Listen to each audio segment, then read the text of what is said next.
Hello everyone, this is Mr. Shaver.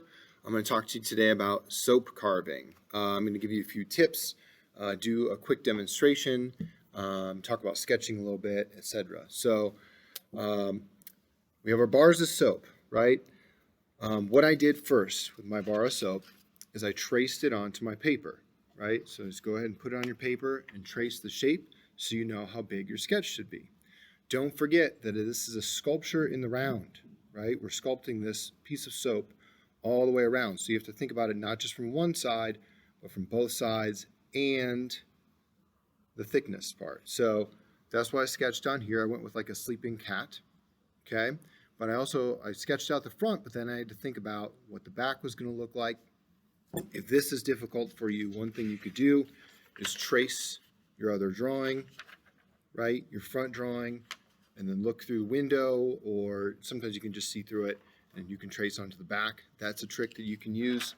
I also traced the sides of the soap so I can think about what the sides are going to look like. Now, you're probably going to make changes as you go, but remember, it's a sculpture in the round, not just a relief carving. Okay. First thing I'm going to do is I'm going to get rid of the marking of the words on the soap. So I have a loop tool, I have a fettling knife, I have another little loop tool, and I have a bunch of these little sculpting tools with different ends that can do different things, especially for detailing. So this soap, the Ivory soap, is very, very soft, so it carves very easily, which also means you have to take your time. Don't carve away too much at once because we can't really put it back like you can with clay.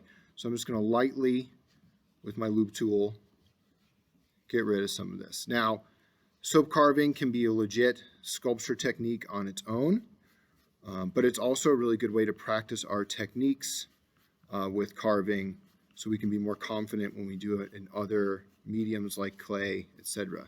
So I'm just kind of erasing the words a little bit so I don't have to deal with them later as I'm trying to trace this.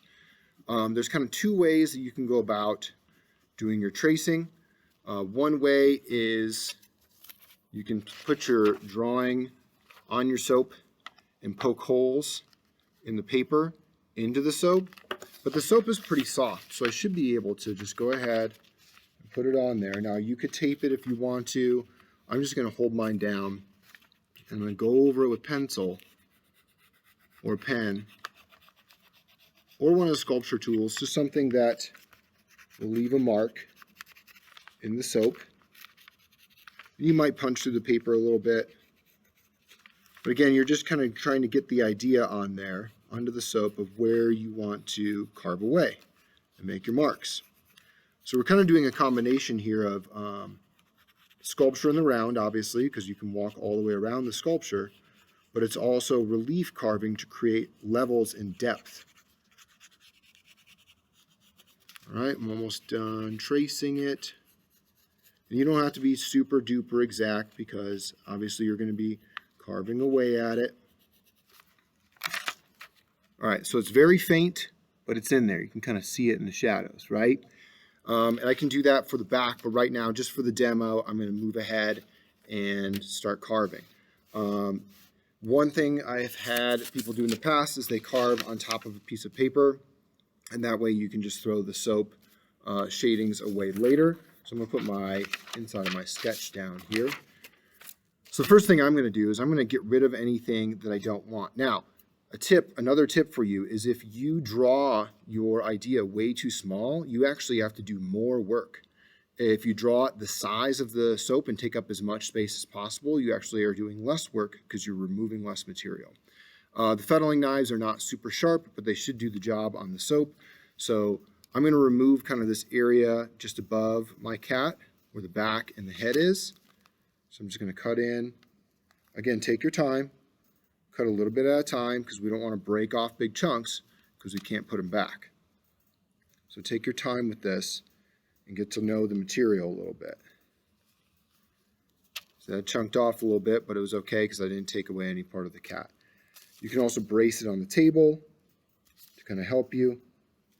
And with the knife, don't do too much work with the knife. You're just removing large areas that will make it easier when I go to use my loop tools later.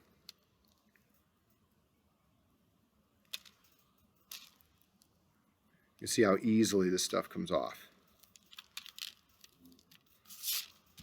Try a little bit more. All right, that's a good start to my cat shape, right? So this is where I'm going to start using my loop tool and removing a little bit at a time. Now remember, the loop tools come in different loops. I got this circular one, but there's some with more points to them that might be more useful. The first thing I'm going to do, instead of trying to go for all the details, right, is I'm going to try and get the basic form, the basic shape, and I'm going to kind of round it out on both sides. I'm going to approach this from all sides and save the details for last, okay? So we've got it kind of squared off. That's not really the look I'm going for, so I need to round this off a little bit and also do some relief carving. So when I say relief carving, on my drawing, right, I have the face and I have the head. I want some space and a level between the back of the cat, the body of the cat, and the face of the cat. So that's where relief carving comes in. I'm going to carve next to the face so that the face will pop out. So I'm putting my loop tool next to the face and lightly carving around it, trying to create a level between the face and the back, or whatever you're doing in the background. You don't have to get too crazy. Again, this soap is very soft and you're going to get to know it as you go. That's why start off slow and take your time, because you can't put it back. I'm going to go right up to where I have the line for the leg and kind of relief carve that. So hold on one second.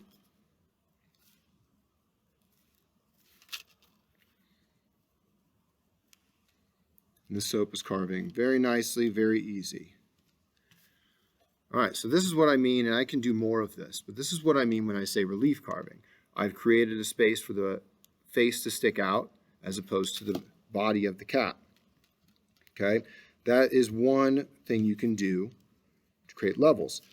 Now, I still want to round this out, right? It's very squarish, blockish. So I can take my loop tool and do the same thing I've been doing and just kind of remove material and round it out. So it's more about kind of doing a fine-tuned repetitive motion as opposed to trying to take out major chunks. And I can start rounding out the cat, right? So now I have this space, right? Where I want the head to be, and the head's not going to go all the way to the back. So I'm going to kind of make a line where the ears are. Make a line here, because I want the head to be kind of 3D but not go all the way to the back, and remove some of that material. And you'll see this in a second. And again, I'm not going to do the entire sculpture here, but I want to give you an idea of how you can do this to create a 3D sculpture of something simple like soap. So I'm just removing material around where the head is.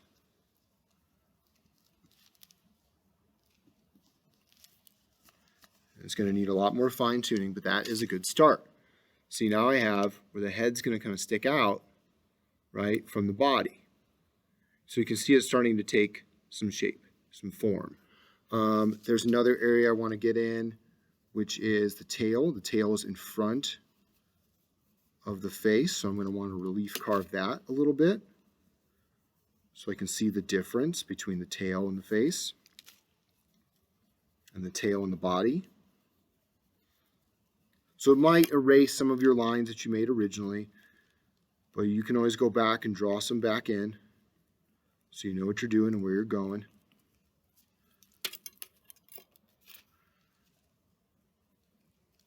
You can see I'm switching back and forth between tools as well, depending on what I need it to do. So now I'm starting to create the tail.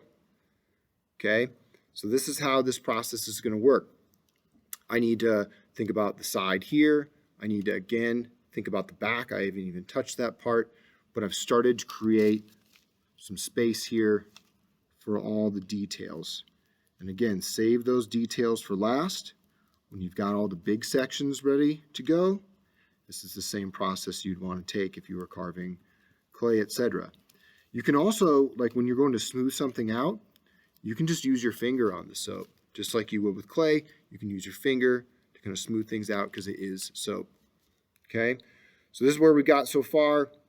There's a lot more to go, but this should get you started on how to do this and think it through.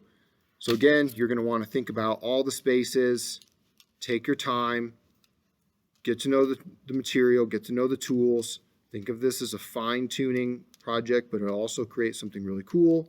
And when you're done with it, you can either have a really nice soap carving, you can spray it with a fixative so that it's coated, and then you can actually paint it. We've had some luck with spray painting these, so you can actually make a really nice little sculpture with these.